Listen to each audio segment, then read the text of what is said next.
बिस्मिल्लाहिर्रहमानिर्रहीम। अस्सलाम वालेकुम फ्रेंड्स, कैसे हैं आप सब लोग। उम्मीद करती हूँ आप सब लोग भी खैरियत से होंगे। मैं हूँ समरीन और आप लोग देख रहे हैं यूट्यूब चैनल समर्स किचन। आज आपके साथ झटपट से तैयार होने वाली बलूची कढ़ाई की रेस्टोरेंट स्टाइल में रेसिपी शेयर करूँगी। चिकन कढ़ाई लवर्स को ये क्रीमी और बहुत ही कम मसालों से तैयार की गई बलूची कढ़ाई की रेसिपी इंशाल्लाह बहुत ज़्यादा पसंद आएगी। वीडियो स्टार्ट करने से पहले चैनल पर न्यू है तो जल्दी से चैनल को सब्सक्राइब कर ले, बेल आइकन को प्रेस करना मत भूलिएगा ताकि इस तरह की मज़े की आने वाली वीडियोस मिस ना कर सकें।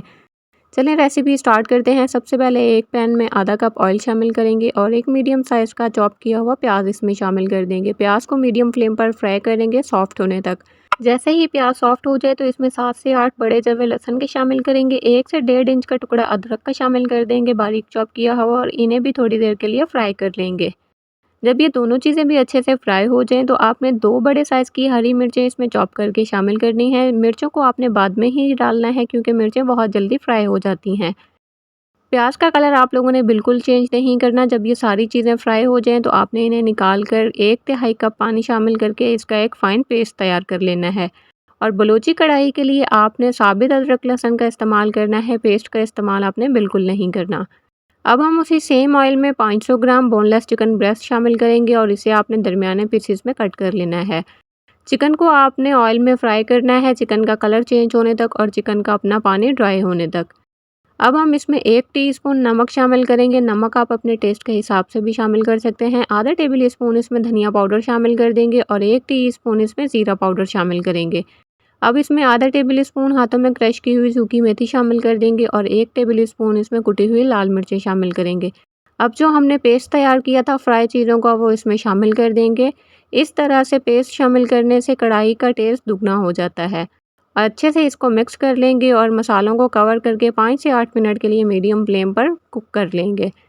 5 से 8 मिनट के बाद जब इसका पानी अच्छे से ड्राई हो जाए और ऑयल ऊपर आ जाए तो आपने इसमें आधा कप के बराबर दही शामिल करना है और दही को फटने से बचाने के लिए आपने फ़ौरन से इसे मिक्स कर लेना है। अब हम इसे दोबारा से कवर करके 5 मिनट के लिए मीडियम फ्लेम पर पकने देंगे और ख़याल रखिएगा कि आपने दही का पानी ज़्यादा ड्राई नहीं करना।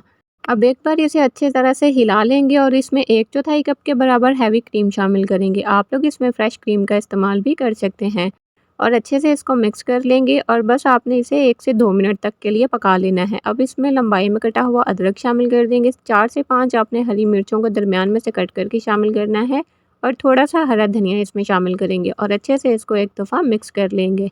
यहाँ पर आप लोगों ने एक बात का ख्याल रखना है कि बलूची कढ़ाई की ग्रेवी को आपने बहुत ज़्यादा ड्राई नहीं करना। अब हम इसमें 1 टीस्पून हाथों में क्रश की हुई मेथी शामिल करेंगे और इसका फ्लेम ऑफ कर देंगे। तो देखा आप लोगों ने कितनी आसानी से और बहुत ही कम चीज़ों का यूज़ करते हुए हमने बिल्कुल रेस्टोरेंट स्टाइल में बलूची कढ़ाई घर पर तैयार की है। कढ़ाई की इस रेसिपी में ऑयल का थोड़ा ज़्यादा ही इस्तेमाल किया जाता है, लेकिन आप अपनी मर्ज़ी के हिसाब से भी ऑयल का इस्तेमाल कर सकते हैं।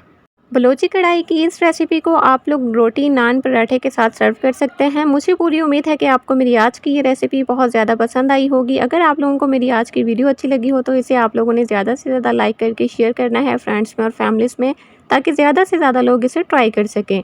सो फ्रेंड्स, मिलते हैं एक न्यू वीडियो के साथ। अब तक के लिए अपना बहुत सारा ख्याल रखिएगा, दुआओं में मुझे याद रखिएगा। अल्लाह हाफिज़।